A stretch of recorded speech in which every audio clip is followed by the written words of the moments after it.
नमस्कार, अग्निपथ देख रहे हैं आप और मैं हूं आपके साथ राखी। बेमौसम बारिश ने किसानों की मुश्किलें बढ़ा दी है। अन्नदाता संकट के दौर से गुजर रहा है। ऐसे में शनिवार और रविवार को हुई बारिश ने किसानों के बचे कुचे अरमानों पर भी पानी फेर दिया। मध्य प्रदेश के कई जिलों में बेमौसम बारिश ने किसानों की मेहनत पर कहर बरपाया। बारिश से किसानों के खेतों में पककर तैयार हल्की धान की खड़ी फसल खेतों में बिछ गई है। कई जगहों पर कटाई के बाद रखी गई फसल बारिश में बह गई। बेमौसम बारिश से किसानों की करीब 40% फसलों को नुकसान होने का अनुमान है। किसानों के अनुसार बारिश से खड़ी और कटी दोनों फसल को नुकसान हुआ। प्रदेश के भोपाल, इंदौर, होशंगाबाद, उज्जैन, गुना, अशोकनगर, विदिशा, रायसेन, नरसिंहपुर, छिंदवाड़ा, पांडुना, नर्मदापुरम, बैतूल, सीहोर, हरदा, राजगढ़, ग्वालियर, श्योपुर, शिवपुरी, शाजापुर, देवास, खंडवा, बुरहानपुर, खरगोन, बड़वानी, धार, आगरमालवा, रतलाम, झाबुआ, सिवनी, बालाघाट और मंडला सहित कई ऐसे जिले हैं जहां बारिश की वजह से किसानों की फसल लगभग चौपट होने की कगार पर है। शिवपुरी जिले में बारिश किसानों पर कहर बनकर टूटी है। जिले के कोलारा क्षेत्र के अंतर्गत कई गांव में शुक्रवार शनिवार की दरमियानी रात तेज बारिश से हजारों किसानों को भारी नुकसान हुआ है। बारिश के कारण खेत खलिहानों में सूख रही मक्का की फसल भीग गई। दरअसल किसानों को उम्मीद थी कि इस सीजन में अच्छी पैदावार होगी, लेकिन बेमौसम बारिश ने सब कुछ बिगाड़ कर रख दिया। अब मौसम विभाग की चेतावनी के बाद किसानों में और चिंता बढ़ गई है कि अगर बारिश का दौर यूं ही जारी रहा तो रबी की फसलों की बुआई भी प्रभावित हो सकती है। तो कुल मिलाकर देखिए, अन्नदाता इस वक्त परेशान हैं। उन्हें समझ नहीं आ रहा कि अब आखिरकार वो करेंगे क्या। मदद मांगी जा सकती है, अपनी बात सामने रख सकते हैं, लेकिन इन परिस्थितियों से जो बेमौसम बारिश हुई है, इससे कहीं ना कहीं उन्हें बड़ा एक नुकसान सामना उनको करना पड़ रहा है। हम सीधे चर्चा पर भी चलेंगे, उससे पहले कुछ प्रतिक्रियाएं वो सुनाते हैं। बेमौसम बारिश से मध्य प्रदेश में फसलों में भारी नुकसान यहाँ पर देखने को मिला है। सोयाबीन की फसल हो या धान की फसल हो, बेमौसम बारिश ने तबाह कर दी है। कहीं ना कहीं बेमौसम बारिश होने से यहाँ पर भारी नुकसान देखने को मिला है। हमारे साथ मौजूद है किसान, बातचीत करने की कोशिश करेंगे। आपने कौन सी फसल लगाई थी? सोयाबीन। तो क्या स्थिति है? बेमौसम बारिश हो रही है, कोई नुकसान हुआ है? पूरा डूब गया है, खड़ा खड़ा अब पानी नष्ट हो गया है। अच्छा। एक एकड़ में सोयाबीन वगैरह सब नष्ट हो गया। कितनी एकड़ में आपने फसल लगाई? एक एकड़ में कितना सोयाबीन बेकार हो गया? 1 एकड़ हो गया सर। 1 एकड़ पूरा हो गया? हाँ, नष्ट हो गया, पूरा डूब गया पानी। तो क्या लगता है आपको, बेमौसम बारिश के कारण सब मर गए, बर्बाद हो गया? फसल तो बची नहीं है। हाँ, नष्ट हो गया सब कुछ। सब नष्ट होगा। आपने कभी देखी इतनी लेट बारिश हुई है कभी? नहीं, कभी आज तक नहीं देखी सर। हाँ। बिल्कुल नहीं देखा है। तो किसानों के लिए बड़ी दिक्कत हो गई? बहुत ही दिक्कत हुई है, किसान तो बर्बाद हो गया। अच्छा, तो देखिए यहाँ पर हमने बातचीत की है। यहाँ पर जो किसानों की फसल है, बेमौसम बारिश से यहाँ पर बर्बाद हो गई है। चाहे हम सोयाबीन की बात करें, चाहे हम धान की बात करें, इतनी जो लेट बारिश हुई है उसकी मार के कारण जो फसलें हैं वो यहाँ पर बर्बाद हो गई हैं। कहीं ना कहीं इसको लेकर जो यहाँ के किसान हैं वो यहाँ पर चिंतित नजर आ रहे हैं। राम यादव, स्वदेश न्यूज, विदिशा। चलिए, तो मौसम की मार है और किसान लाचार है। बिल्कुल होंगे, जाएंगे तो जाएंगे कहाँ? लेकिन बेमौसम बारिश को आप रोकेंगे भी कैसे? अब आप एक मदद कर की गुहार लगा सकते हैं, आपकी क्या मदद हो सकती है, लेकिन ये देखना पड़ेगा कि इस वक्त अब इनकी मदद कैसे और कौन करेगा, और इस वक्त किसान क्या कर सकते हैं। हम सीधे चर्चा पर चलेंगे। हमारे साथ मेहमान जुड़े हैं। सबसे पहले आपका परिचय करा दें। प्रदेश अध्यक्ष है भारतीय किसान यूनियन के अनिल यादव। अनिल जी, बहुत स्वागत चर्चा में जुड़ने के लिए। और किसान संघ से प्रांत मंत्री हैं शैतान सिंह राजपूत। शैतान सिंह राजपूत जी, आपका भी बहुत स्वागत है। मैं चर्चा की शुरुआत सबसे पहले अनिल जी आपसे करूंगी। मेरी आवाज पहुंच रही है? जी जी। हाँ अनिल जी, देखिए, बेमौसम बारिश हुई। अब कहते हैं ना कि बेमौसम बारिश को तो नहीं रोका जा सकता, लेकिन हाँ, ये बात बिल्कुल सच है, किसान बहुत परेशान हुआ। कुछ लोगों को हमने सुना, और लगातार जिस तरीके से पूरे प्रदेश भर से खबरें आ रही हैं कि जगह जगह काफी नुकसान हुआ है। क्या कर सकते हैं इस वक्त इसकी भरपाई के लिए? शासन प्रशासन से मदद मांगी जाएगी? क्या इसका मुआवजा मिलेगा? क्या अभी कोई बात करने का प्रयास किया गया है? क्योंकि ये तो सभी को दिख रहा है कि नुकसान हो गया और इसको नहीं रोक सकते हैं, क्योंकि मौसम विभाग ने और ज्यादा अभी बारिश का दौर जारी रहने की बात कही है। देखिए, शासन प्रशासन से तो बिल्कुल भी हमें उम्मीद नहीं है, क्योंकि पूर्व में जो बारिश हुई थी उसकी राहत राशि पूर्ण तरीके से किसानों को नहीं मिली। दूसरी मार हम झेल रहे हैं भावांतर को लेकर के, कि इन्होंने मॉडल रेट जो किया है उसके नीचे ही पूरा सोयाबीन लगभग लगभग बिक रहा है। और सबसे ज्यादा मार पड़ रही है उन किसानों के ऊपर जो किसानों का सोयाबीन पहले से ही खराब था, जो मिट्टी है थोड़ी बहुत लग गई है, उनका तो कहीं ना कहीं कहीं से भी भावांतर में आने वाला सोयाबीन नहीं है। और ये जो मार पड़ी है किसान जिन्होंने बोनी कर ली, बेचारों ने सोयाबीन काटने के बाद, या मक्का बाहर पड़ी हुई है उसका भी नुकसान हुआ है। सोयाबीन जो बाहर पड़ा हुआ था, अभी लाइन लगने वाली के भावांतर में जाएगा सोयाबीन, इसके कारण किसानों ने, जगह नहीं होती घर में, वो भी बाहर पड़ा हुआ भीग गया। कुछ लोग मंडी में लेकर के गए, उन लोगों का भी सोयाबीन मक्का वगैरह भीगी है। तो ऐसी स्थिति में किसानों की स्थिति बड़ी दुविधाजनक है। धान का आप जैसे दिखा रहे, धान का खेत भी जगह जगह के बर्बाद हो चुके हैं। और सरकार से हम ये समझ में नहीं आ रहा कि किस प्रकार से हम उम्मीद करें, जब पिछला भावांतर के उसमें हम इतना विरोध कर रहे हैं और सरकार पीछे हटने को तैयार नहीं है। दूसरी बात, आप बोल रहे हैं कि मंडी को गिरवी रख दिया। शर्म आनी चाहिए कि ऐसी बातें, किसानों की सामान को गिरवी रख रहे हैं और कुछ नहीं बचा हुआ है देश प्रदेश के अंदर। जो आप सिर्फ किसानों की बात कर रहे हैं, कल को प्राइवेटीकरण कर दिया जाएगा मंडियों का। तो इस प्रकार से सरकार को किसानों के प्रति जो भाव है, दुर्भाव है, भाव नहीं कहेंगे, दुर्भाव है, उस दुर्भावना को दूर करके, और किसानों से ही सरकारें बनती है, किसानों के वोट से ही सरकार आज चुनी गई है। तो उसको मद्देनजर रखते हुए आज 29 लोकसभा भारतीय जनता पार्टी को किसानों ने दी थी। आप इससे उम्मीद लगा सकते हैं। और वही किसान समाज आज दर दर की ठोकरें खा रहा है, परेशान है। आत्महत्या अभी तक 8-10 किसान आत्महत्या कर चुका, जिसमें मुख्यमंत्री जी के गृह जिले से ही 4 किसानों ने आत्महत्या करी। तो बड़ा दुखद विषय है, इस पे विशेष ध्यान देने की आवश्यकता थी। आज भी हमने 27 तारीख को आंदोलन रखा था संयुक्त किसान मोर्चा की तरह, लेकिन बारिश ज्यादा होने के कारण हमें भी किसानों को देखना पड़ा कि क्या करें क्या ना करें। वो अपनी व्यवस्था बनाएंगे या यहाँ भोपाल आएंगे। आज हम स्वयं मुख्यमंत्री निवास गए, लेकिन मुख्यमंत्री जी नहीं मिले। ओएसडी से जैसे सांत्वना मिली है, उम्मीद है कि भाई कुछ कर सकते, लेकिन उम्मीद ही है, बाकी कुछ करना धरना तो है नहीं।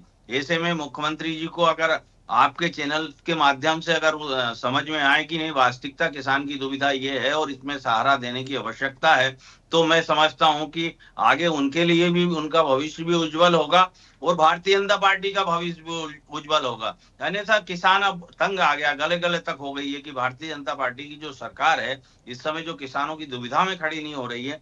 तो अच्छे समय में खड़े होने से या चुनाव के समय खाली घोषणा करने से काम नहीं चलेगा। इन्होंने 2700 रुपए गेहूं की एमएसपी घोषित की थी, वो भी हमें 2700 नहीं दिए, बोले 5 साल में पूरी करेंगे। तो झूठ की भी एक अति होती है। और हम माननीय मुख्यमंत्री जी से, आपके चैनल के माध्यम से फिर उम्मीद करते हैं कि किसान जिस प्रकार से परेशान हो रहा है, दर दर की ठोकरें खा रहा है, आत्महत्या कर रहा है, उसके घर में खाने को दाने नहीं, और आज उद्योगपति व्यापारियों को आप देखिए फल फूल रहे हैं। आपने भावांतर योजना लेकर के आए और भाव सस्ता हो गया सोयाबीन का, लेकिन आपने तेल का भाव देखा क्या नीचे गया, बिस्किट के भाव गए, सस्ता हमारा अनाज बिकता है, गेहूं बिकते हैं, क्या उन लोगों के रेट कम होते हैं? क्यों नहीं? आम जनता को तो वही भोगना पड़ रहा है। हमें रिटर्न अगर आए तेल चाहिए सोयाबीन का तो हमको वही भाव मिलेगा। 10,000 सोयाबीन बिकता था तो उस समय रेट बढ़ाए गए, तो वो का वही अभी चला आ रहा है। 3,000-4,000 सोयाबीन है, तब भी उसका मूल्य वही है ऑयल का। तो क्या सरकार अंधी बेरी गूंगी है? सिर्फ किसानों का ही नुकसान नहीं नजर आ रहा, बाकी इन लोगों के बड़े बड़े फायदे, अरे उनको कम करके किसानों को भी थोड़ा दीजिए। ये आपको मजदूर निकालने उद्योग फैक्ट्रियों के लिए, भाई क्या साठ गांठ है? ये सरकार की क्या नीति है? ये समझ से परे किसान समाज को। भाई बहुत तंग आ चुका है किसान। अब जो है सड़कों पे आने के अलावा कोई रास्ता नहीं है। सरकार को सोचना चाहिए कि किसान सड़कों पे उतरे, उससे पहले समझ ले। आंदोलन हमारा 27 तारीख का ठीक है, बारिश के कारण जरा आगे बढ़ा दिया हमने। अब फिर से पुनः ये एक और 2-4 समस्या और आ गई, तो आप क्या चाह रहे हैं कि वास्तव में 2-4-10 दिन 15 दिन हम भोपाल में डेरा डाल दें? क्या करना चाह रही है सरकार? तो सरकार को इससे जवाब देना चाहिए। और मैं आपके चैनल का भी धन्यवाद करता हूं कि किसान हित में आपने आवाज उठाई, और इस माध्यम से मुख्यमंत्री जी को समझना चाहिए और किसानों की समस्याओं को समाधान करना चाहिए, ना कि मुख्यमंत्री निवास में बैठ करके लाइव अपने कार्यकर्ताओं से बात करें कि कार्यकर्ता संतुष्ट हो गए हैं, राहत राशि से संतुष्ट हो गए, भावांतर से संतुष्ट हो गए। इस प्रकार की बयानबाजी अपने कार्यकर्ताओं से लाइव करके किसानों का भला नहीं हो सकता। ठीक है, मैं वापस आऊंगी। शैतान सिंह राजपूत जी, मुझे सुन पा रहे हैं? हाँ, सुन पा रहा हूँ। बेमौसम बारिश हुई है, किसान परेशान है और उम्मीदें अब यही हैं, जैसा कि अनिल जी कह रहे थे कि सरकार से तो कोई उम्मीद है नहीं और कुछ समझ नहीं आ रहा क्या होगा, और शायद उनको अपना संदेश पहुंचाने के लिए या वो सुन लें या वो चिंतित हो जाएं, इसलिए एक बड़ा आंदोलन है। फिलहाल बारिश की वजह से टाला है, लेकिन आने वाले समय में होगा। सवाल इस बात का है कि सरकार सुनेगी जब सुनेगी, लेकिन फिलहाल जहां पानी भरा रहा है या जो भर गया है, उन सारी चीज़ों के लिए क्या किया जा सकता है? तत्काल प्रभाव में यदि कोई मदद हो सकती है या किसान कुछ ऐसा कर सकते हैं, क्योंकि ये तो देखिए अभी फिलहाल तुरंत में तो इन चीज़ों को सुधारना होगा, इसे सहेजना पड़ेगा, क्योंकि बारिश की चेतावनी अभी भी है आने वाले समय में। कब, कहाँ, कैसे, कितनी बारिश होने लगेगी, तो जो कम से कम थोड़ी बहुत चीज़ें रह गई हैं उन्हें तो सुरक्षित कर लें। जहाँ पूरी तरीके से चौपट हो गया है उसके लिए तो शासन प्रशासन को ही देखना पड़ेगा। जी बिल्कुल, ये विषय बहुत गंभीर है और पर मैं कहते हैं कि उम्मीद पे दुनिया टिकी है। सरकार ही चाहे तो सब कुछ करने वाली है और सरकार के बस में भी है, बाकी तो किसी का उसमें रोल है नहीं। अब अगर सरकार की नीयत अच्छी है निश्चित रूप से तो किसानों के हित में करेंगी और उनको करना चाहिए। और अभी किसान के सामने बहुत बड़ी पीड़ा ये जो बेमौसम बारिश हुई है और जो बारिश का जो कालखंड लगभग 1.5 महीने का अधिक हुआ है, इसने किसान की बहुत कमर तोड़ के रख दी है। इसने लागत भी बहुत बढ़ा दी है। फसल पहले बीच में वर्षा हुई थी जिसमें बारिश की खेच से फसल खराब हुई और उसके बाद में वो उत्पादन प्रभावित हुआ। फिर जैसे तैसे फसल पिकअप कर गई थी, थोड़ा ठीक आसार हुए थे। उसके बाद लगभग 1 माह अधिक बारिश हो गई। 1 माह फसल जैसे तैसे कटी है, आधी सड़ी है, आधी बची है और कुल मिला के पूरा उसका जो साल था किसान का वो पूरी रूप से खराब हो गया। अब देखना यही है कि सरकार, क्योंकि जिस तरह से अभी जमीन पे जो चीजें दिखना चाहिए कहीं कोई हलचल बहुत ज्यादा दिख नहीं रही है। बार बार हम किसानों के माध्यम से, समूह के माध्यम से, अलग अलग संगठन, किसान संघ भी कई बार मिला है, लेकिन अभी जिस तरह से गंभीरता दिखानी चाहिए, जिस तरह के सर्वे होना चाहिए, जिस तरह की सैटेलाइट सर्वे की बात करते हैं, फसल कटाई प्रयोग करते हैं, वो हुए भी है तो कई गुपचुप तरीके से हुए। बार बार आग्रह करने के बाद भी सरकार से और स्थानीय प्रशासन से कि इसको आप सार्वजनिक करें रिपोर्टों को, लेकिन ये समय काटने के चक्कर में उसको वो जो कालखंड है उसको लगातार कहते हैं कि उसको टालते रहते हैं और एक निश्चित समय जो आता है उसके बाद में वो बातें बंद हो जाती है तो इनको आसानी से निकलने का एक मौका मिल जाता है। तो इस तरह की जो चालाकियां हैं वो लगातार किसानों को परेशान कर रही है।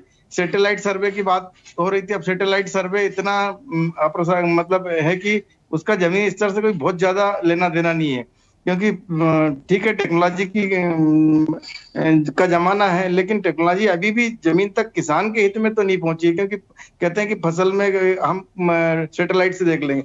अब आप फसल देख लोगे, सूख गई, खराब, ओला पाला को देख लोगे, उसके अंदर फली तो बन गई लेकिन दाना नहीं, फिर आप कैसे देखोगे? तो इसमें ये विसंगतियों को भी दूर करना चाहिए और ये फसल कटाई प्रयोग को और इनको सैटेलाइट को सर्वे को सार्वजनिक किया जाना बहुत आवश्यक है, जो कोई भी सरकारें या प्रशासन नहीं कर रहे हैं, लगातार बार बार किसानों के चक्कर काटने के बाद भी। दूसरा विषय ये था कि नुकसानी के बाद में 25% बीमा राशि किसानों को मिलना चाहिए, ऐसा नियम है, लेकिन आज तक किसी भी किसान को नहीं मिला। थ्रेशोल्ड का मामला ऐसा विसंगतिपूर्ण है कि थ्रेशोल्ड 10 कुंटल अगर मानती है उसका नियम है तो सरकार उसको 8% ही बिना देखे ही एक अंदाजन आकलन करके उसको 20% कम कर देती है। तो ये भी एक बहुत विसंगति है। फसल कटाई प्रयोग पूर्ण रूप से मुआवजा मिलना चाहिए, जो आज कभी मिला नहीं है किसानों को। आंकड़ों की बाजीगरी जो रहती है उसकी पात्रता से उसको बाहर किया जाना चाहिए। उसमें बहुत सारी बाजीगरी होती है आंकड़ों की, तो इसको भी जमीन पे ठीक ढंग से लागू करना चाहिए, क्योंकि पहली इकाई जो है पटवारी से लगा के और कृषि विभाग से कलेक्टर और फिर अंतिम फाइनल, तो देखा गया है कि सरकार की नीयत होती है तो ही ये देते हैं। तो आपकी नुकसानी कितनी भी हो जाए, या कहीं अधिकतर देखने में आता है कि चुनावी वर्ष है तो ही उसमें गंभीरता कहीं दिखती है सरकारों के द्वारा। तो ये इस तरह की बातें हैं जो किसानों को बार बार परेशान करती है। उसमें फिर अब ये जो बारिश हुई है इसमें लागत तो निश्चित रूप से बढ़ी है। अब इसमें एक और विषय आ जाएगा पराली का। अब ये बताएं सब लोग कि ये जो बारिश में जो भीगी पड़ी है, अभी तो पराली का हौला इतना जोर से शुरू हो गया है कि पराली जो है, अभी तो आधी फसलें धान लोगों की कटी नहीं, पराली जलना शुरू नहीं, और लोगों के ऊपर मुकदमे लगातार दर्ज किए जा रहे हैं। अब पहले कोर्ट की गाइडलाइन आई थी, सरकार को भी चेताया था कोर्ट ने कि पहले हम इनको किसानों को आप लोग पहले अपशिष्ट प्रबंधन की सामग्री प्रदान करो, कृषि यंत्र प्रदान करो, इनको सब्सिडी में कुछ सामग्रियां दो। लेकिन देखने में आया कि उसके ऊपर कोई विचार नहीं किया और माननीय कोर्ट ने भी फिर से डंडा चला दिया किसानों के ऊपर। फिर ये लोग इनके ऊपर जो भी करता है उनके ऊपर तुरंत FIR दर्ज हो या इनके ऊपर मुकदमे दर्ज है। तो ये लगातार इस तरह के जो व्यवहार है समझ से परे किसानों के ऊपर क्यों किए जा रहे हैं। अभी देखा गया पराली में का मामला ऐसा है कि 8% पराली सिर्फ और सिर्फ किसान के मतलब पराली का जो धुआं है 8% ही, बाकी का 75% वाहन और इंडस्ट्रीज और अन्य चीजों से होता है। लेकिन वो पूरा का पूरा उठा करके और किसानों के ऊपर थोप दिया जाता है, उसके सिर मार दिया जाता है। तो ऐसा हल्ला एक किसान के पक्ष में लगातार सरकारें हो चाहे अन्य घटक हो, ये सब पूरे किसान को ही सारा दोषी। तो अब तो ऐसा लगता है कि हम खेती कर रहे हैं कि कोई कोई गुनाह कर रहे हैं। नहीं, तो इसका समाधान तो निकालना पड़ेगा। देखिए शैतान सिंह राजपूत जी, मैं आपकी सारी बातों को मान लेती हूँ, किसान परेशान है इस वक्त। तो बारिश की वजह से जो फसलों का नुकसान हुआ उनकी भरपाई कौन करेगा भाई? यदि जैसे अनिल जी कह रहे थे सरकार सुन नहीं रही है तो किसी को तो सुनना पड़ेगा, नहीं तो किसान कहाँ जाएगा? एक टाइम के बाद उसके पास कुछ नहीं बचता है, क्योंकि उनके पास तो रोजी रोटी कमाने का यही जरिया है। उनकी फसल अच्छी होगी तब तो वो कमा पाएंगे। अब यहाँ पर सारी चीजें भीग चुकी हैं, सारी चीजें खराब हो चुकी हैं, तो मुआवजा तो चाहिए तभी कुछ हो पाएगा। तो इन सारी चीजों से अच्छा, मुझे एक बात और, मैं आपकी बात को थोड़ा सा आगे बढ़ाते हुए अनिल जी से प्रश्न लूंगी। अनिल जी, ऐसा नहीं लगता कि जब किसान की कोई फसल होती है, वो पक गई होती है, थोड़ा सा वक्त कटाई के लिए भी होता है, जैसे कि मक्के की फसल की बात हो गई थी कि उसको भी खेत खलिहानों में सूखने के लिए रखा गया था, बारिश हो गई वापस भीग गया। ये सारी चीज़ों में देखना पड़ेगा कि क्या सुरक्षा के लिए कहीं इनको सेव करके रखा जा सकता है, मान लीजिए, या वही एक उपयुक्त स्थान है कि वहीं पर वो प्रॉपर चीज़ें होंगी। इसके लिए भी आने वाले समय के लिए मैं बात कर रही हूँ कि क्या कोई ऐसी एक व्यवस्था की जा सकती है ताकि कम से कम ऐसे अचानक से बारिश हो जाए तो इनको बचाया जा सके। देखिए मैडम, एक तो किसान संपन्न नहीं है कि उसके बड़े मकान हो या रखने की व्यवस्था ठीक हो। हाँ। आज किसान जब आत्महत्या कर रहा है कि वो बड़ा 3 शेड बना ले या उसमें फसल को सुरक्षित, जब सुखाना होता तो फसल को पूरी फैलाना पड़ता है। और आज आप देख रहे हैं सोयाबीन का यही हाल हो रहा है कि भाई ये गीले हैं, इसके कारण जो है इसके भाव नीचे गिरा दिए जाएंगे। तो किसान क्या करे? कितनी ट्रालियां सोयाबीन की वापस कर दी गई है कि ये FAQ पे खरे नहीं उतरे हैं, इसमें गीले की मात्रा इतनी है, सुखा करके लाइए। अब अगर हम 50 बोरे को आप समझ रहे हैं फैलाएंगे तो हमको कितना बड़ा सेट चाहिए और कितना क्या चाहिए, उसको धूप चाहिए। सबसे बड़ी बात तो सेट में रखेंगे तो सूखेगा नहीं। अब वो धूप में सुखाने बैठे और बारिश ऊपर वाले का देखिए, अब बारिश आना हो तो आधा घंटे में जाती, इतनी देर में हम उसको इकट्ठा नहीं कर पाते हैं। तो ये तो मुश्किल ही है। सरकार जब खेत में वो व्यवस्था नहीं बना रही है, मंडियों में व्यवस्था नहीं बना रही है, तो किसानों की जो हालत है वो कैसे सुधरेगी? कैसे तो सेट बनाएगा, कैसे मकान बनाएगा, कैसे शादी ब्याह करेगा और कैसे कर्ज पटाएगा? उसके ऊपर कर्ज KCC का इतना ज्यादा है, सभी किसानों पे, कोई डिफॉल्टर है, कोई कुछ है, और गांव से कर्जे ले ले करके व्यवस्थाएं बना रहे हैं किसान। और अभी आपने खाद का समय देखा था कि अब खाद कैसे लिया होगा, कैसे उधार पाव करके कि बोनी बोने के लिए, वो सब बर्बाद रखा रह गया। लाठी चार्ज हुए, दुनिया भर की चीज, कितनी परेशानियों का सामना करके और किसान अपने खेत को बोता है। इस स्थिति में भाई क्या करेगा? अब मंडी में ट्रालियां खड़ी है, अब वो वहां पे कोई सेठ की इतनी व्यवस्था नहीं है कि वहां पे भी बचाया जाए। वहां पे भी बोल रहे सुखा के लाइए या नीचे ढेरी लगा दी, वो बेवे करके जा रहा है सोयाबीन। तो इनको कोई, सरकार को इससे फर्क नहीं पड़ रहा कि किसान का कितना बड़ा नुकसान इससे हो रहा है। जैसे अभी माननी ने बोला है कि पराली के मामले में आप शिवपुरी गुना इधर चले जाइए, इतने केस बना रहे हैं, तो भाई किसान को जीने दें। आपने प्रदूषण की बात करी तो भोपाल में आप देखेंगे तो बीच भोपाल के अंदर में इंडस्ट्रियल एरिया बसा हुआ, गोविंदपुरा के अंदर पूरा रहवासी कॉलोनी है। क्या ये लोग नुकसान प्रदूषण नहीं फैला रहे हैं? आप मंडीदीप चले जाइए, सैकड़ों फैक्ट्रियां हैं जिनसे प्रदूषण हो रहा, लेकिन उनको कोई नोटिस नहीं, उनके लिए कोई गाइडलाइन नहीं। जहां 10-10 किलोमीटर गांव से खेत बने हुए हैं उसमें इनको नुकसान हो रहा है, इनको प्रदूषण हो रहा है। तो सोचना चाहिए सरकार को कि ये दिल्ली नहीं है जहां आसपास के किसान नुकसान कर रहे हैं। भैया थोड़ा अगर आपको नुकसान हो रहा है तो वहां सख्ती बरतें, लेकिन ऐसा नहीं कि आप उनको वे कानूनी कार्रवाई करें, उनकी गिरफ्तारी करें। अन्नदाता है आपके देश का, आपको अन्न दे रहा है, आपको पूरी व्यवस्था दे रही। बताइए आज GDP में किसका योगदान सबसे ज्यादा, देश को आगे बढ़ाने में किसका योगदान ज्यादा है? आज किसानों के बच्चे मिलिट्री में चले जाइए, किसानों के बच्चे हैं। आज फैक्ट्री उद्योग जो चल रहे हैं, मजदूरी कर रहे हैं, वो किसानों के बच्चे हैं। आज जगह जगह आप शहरी क्षेत्र में जो आ रहे हैं, व्यवस्था जो दे रहे हैं, सरकार को दे रहे हैं, या किसी फैक्ट्री उद्योग को दे रहे हैं, या मिलिट्री को दे रहे हैं, या पुलिस व्यवस्था में दे रहे हैं, तो पूरे किसान के बच्चे दे रहे हैं। और उस किसान समाज को आपने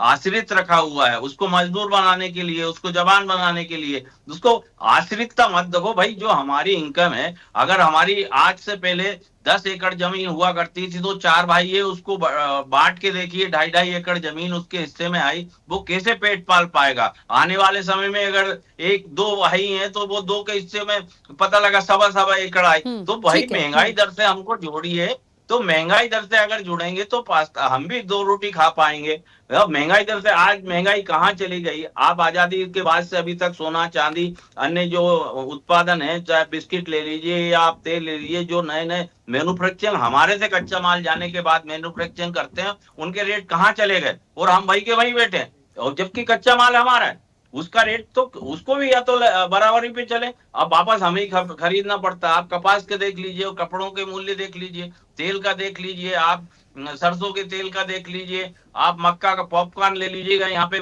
भोपाल के अंदर, ये किसी शहर के अंदर वो कितने का मिल रहा है, और मक्का क्या भाव बिक रही है। ये सबका गुणाभाग सरकार को नहीं दिखता कि भाई उद्योगपति जो है, कारपोरेट जगत इतना कमा रहा है, वो किसान के साथ दोगलापन क्यों? भाई कहीं ना कहीं आप वोट की राजनीति कर रहे हैं और चंदे की राजनीति कर रहे हैं, क्योंकि किसान समाज से चंदा मिलना नहीं है, वो संपन्न है नहीं। और अगर किसान समाज को बड़ा कर देते हैं, तो कहीं ना कहीं ये चुनाव में भागीदारी निभाएंगे। इसके लिए इस वर्ग को पीछे रखा जाता है। भाई ये जो नीचे से जाते हैं जब नेता, तब तो बात करते हैं मैं किसान का पुत्र हूं, मैं किसानों के बारे में बात करूंगा, और जैसे ही इनके पेट भरने लगते हैं, वो किसान समाज को भूल के और पेट भरने लोगों के साथ, उद्योगपति व्यापारियों के साथ जाकर के बैठ जाते हैं। तो ये हमारी दुविधा सुलझाए सरकार, आपकी चैनल के माध्यम से सुने। हम पूरी बातें आपके चैनल में कितनी बार रख चुके हैं कि भाई ऐसा नहीं है कि किसान खुशहाल है, किसान तकलीफ में है। आप लाइव कर करके ये बता रहे हैं सीएम हाउस से, उससे देखिए उसका दुख दर्द नहीं मिटेगा, आपको जमीन पे उतरना पड़ेगा। और वास्तविकता राजा का धर्म बनता है कि वो आम जनता के बारे में बराबरी से सोचे। उद्योगपति, अनिल जी, समय की सीमा है, ठीक है, मैं रोकूंगी। शैतान सिंह राजपूत जी, बहुत संक्षिप्त प्रतिक्रिया आपकी। फिलहाल तत्काल प्रभाव में सबसे पहले क्या एक्शन लिया जाए सरकार के, क्योंकि मुआवजे की मांग तो की ही गई है, क्योंकि अभी दूसरा कोई ऑप्शन नहीं है।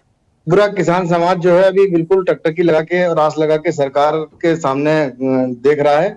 और सरकार को कम से कम नियमों की बात करें तो वो बाद में हो जाएंगे, लेकिन नियम, और आपसे कोई किसान कोई नई चीज नहीं मांग रहा है। जो है आपके प्रावधान में, वो चीजों पे सैटेलाइट सर्वे, फसल कटाई प्रयोग, तत्काल बीमा मुआवजा की जो बीमा प्रतिशत मिलता है, वो तत्काल देना चाहिए। और नुकसानी का सही आकलन करना चाहिए, सार्वजनिक रिपोर्टों को सार्वजनिक करना चाहिए। और ऐसे विषयों को तत्काल मानवीय आधार पर भी उसको विषय में सोचना चाहिए। और सरकार को किसानों के लिए बिल्कुल करना चाहिए। किसान की स्थिति कहीं ज्यादा आप देखते हैं उससे बद से बदतर है। इसलिए मैं समझता हूँ कि जितनी जल्दी हो सके सरकार को किसानों के आंसू पहुंचना चाहिए। कुछ नया नहीं मांग रहा आपसे, जो नियम में है उन्हीं को आप फॉलो करा दीजिए, तो उसके लिए उसके घाव पे अभी तत्काल मरहम हो जाएगा, ऐसे मेरा मानना है। बिल्कुल ठीक है, क्यों, चलिए समय भी हो गया। आप दोनों मेहमानों का बहुत शुक्रिया इस चर्चा में जुड़ने के लिए। देखिए, बेमौसम बारिश ने किसानों की चिंता तो बढ़ाई है, संकट में है अन्नदाता, उन्हें समझ नहीं आ रहा अब क्या करें। बारिश को तो आप नहीं रोक सकते, मौसम विभाग ने और भी अलर्ट किया है कि और ये दौर जारी रह सकता है बारिश का, तो किसान लाचार है और अब मुआवजे की मांग की गई है। पूरी उम्मीदें लगाए बैठा है शासन प्रशासन और सरकार से। देखिए इनकी क्या मदद हो पाती है, क्योंकि सरकार समय समय पर मदद करती है, ऐसा नहीं है कि सरकार मदद नहीं करती, लेकिन इस आपदा से उनको कैसे बचाएंगे और कैसे जल्द से जल्द जो फसलों का नुकसान हुआ है उसकी भरपाई करेंगे, ये देखने वाली बात होगी। चर्चा में इतना ही, बने रहिए स्वदेश न्यूज के साथ। सबसे पहले देश। ऐसे ही वीडियोस के लिए लाइक करें, शेयर करें, फॉलो करें, YouTube पर जाकर सब्सक्राइब कर बेल आइकन दबाना ना भूलें। और ताजा अपडेट्स के लिए स्वदेशलाइव.com पर जरूर जाएं।